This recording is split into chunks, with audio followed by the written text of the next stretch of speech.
The sun sank low over the mesas, spilling molten gold across the broken fences and red dust, trails of Dust Creek. Evening, winds whispered through the brittle grass, carrying with them the faint scent of sagebrush and the tired hum of crickets waking for night. Out by the corral, a man stood tall and silent, broad shoulders cut against the light, hat-brim shadowing eyes that had seen too much loss and still refused to surrender. His name was Eli Thorne, a rancher by trade and a father by promise, and a promise carved into his heart the day his wife passed and left him with 4 children who looked to him as their whole world. Eli had learned that love wasn't spoken loud. It lived in quiet chores before dawn, in boots by the door, in the steady hand that never shook even when everything inside ached. That evening, as the dust settled and the children's laughter drifted from the porch, a lone rider appeared on the horizon. The figure came slow, careful, like someone measuring every step toward a life they weren't sure they deserved. When she finally reached the gate, Eli could see she was no stranger to hardship. Her travel dress was plain and weather-beaten, her hair pinned neatly yet undone by miles of wind.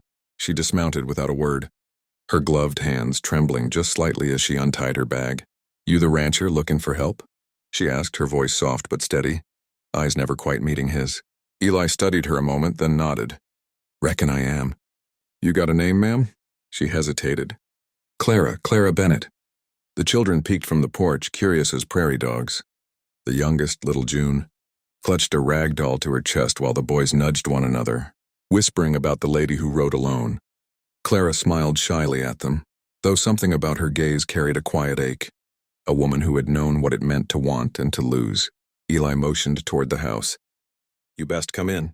Supper's near ready, and you look like you've been fighting the road for a week." She followed him up the steps, boots clicking against the old wood, and for the first time in months, the house felt like it was breathing again. Inside, the air smelled of stew and hearth smoke. Clara removed her gloves slowly, eyes tracing the framed sketches on the wall. A woman's portrait in charcoal, the late Mary Thorne, whose memory hung in every corner. Eli caught her glance and cleared his throat. "That's my wife," he said quietly. "She's been gone 3 winters now." Clara nodded, unsure what to say, so she said nothing. Instead, she knelt to help little June with her spilled bowl, her hands gentle, practiced. Eli noticed the ease in her movements, not the skill of someone used to children, but of someone who understood fragility. Later, when the children were tucked in and the stars spilled silver across the open sky, Eli stepped onto the porch. Clara joined him, arms folded against the chill. "Your young'uns," she said softly. "They're good souls." Eli smiled, a rare thing. "They get that from their mama." A long silence stretched between them, broken only by the chorus of cicadas. Then Clara spoke again, voice barely above a whisper.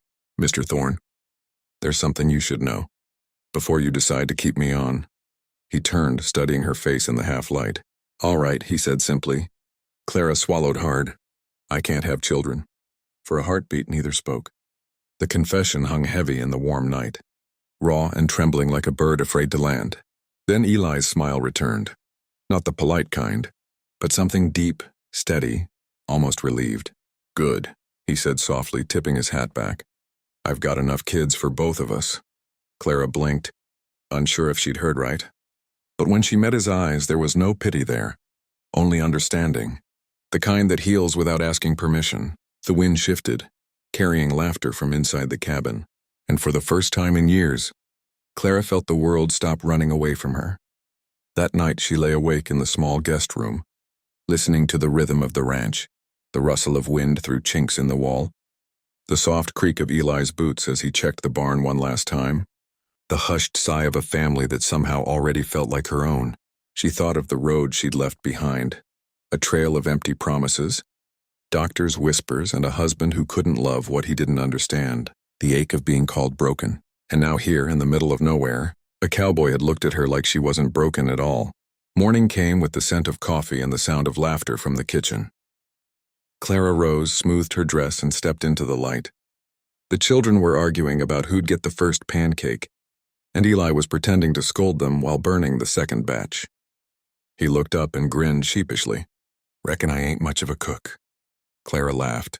Really laughed, the sound surprising even herself. "I'll handle breakfast," she said, taking the pan from his hand. Eli leaned against the counter, watching her move through the kitchen as if she'd always belonged there. Something in his chest, quiet for years, began to stir. As the days passed, Clara became part of the rhythm of Dust Creek Ranch. She mended clothes, read to the children, helped patch the fence, and learned that the land itself could heal a person if they let it. But beneath the laughter and the simple peace, there lingered a question, whether two people scarred by loss could trust the world to give them something back.